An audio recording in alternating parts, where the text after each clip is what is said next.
Anda tidak akan pernah punya waktu untuk apapun, tetapi Anda akan selalu punya waktu untuk semua hal yang menurut Anda penting. Banyak orang bilang bahwa, oh saya nggak ada waktu untuk melakukan apa gitu.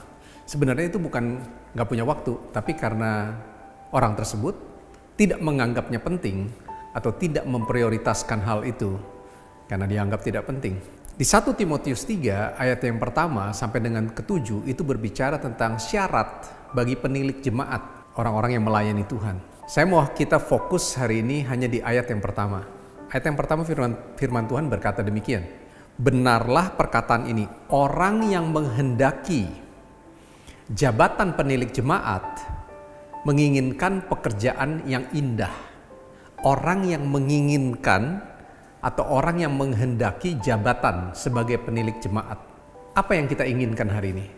Ketika kita diperhadapkan dengan pertanyaan apa yang Anda inginkan, banyak orang bilang, oh saya ingin pergi ke suatu tempat, saya ingin tahun depan untuk melakukan sesuatu, saya ingin anak saya ingin keluarga saya ingin saya punya kesehatan menjadi begini. Keinginannya selalu terpusat kepada diri sendiri.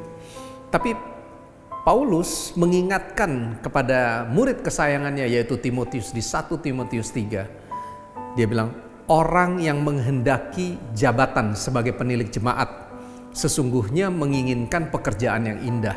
Di dalam terjemahan bahasa Inggris pakai kata begini, this is a true saying.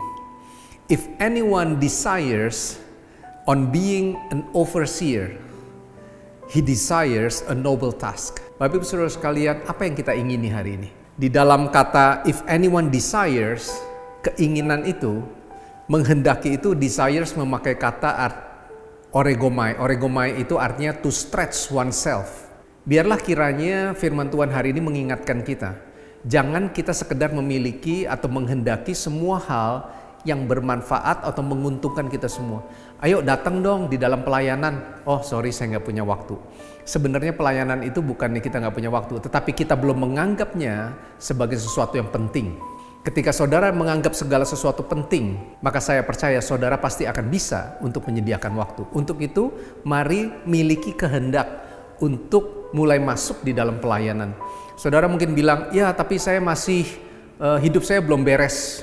Tidak akan pernah beres. Justru ketika kita mulai masuk di dalam pelayanan, justru ketika kita mulai mendekatkan diri kepada pelayanan kepada Tuhan dengan pekerjaan-pekerjaan Tuhan, maka secara otomatis kita terus akan dibersihkan, kita terus akan bisa memperbaiki diri kita.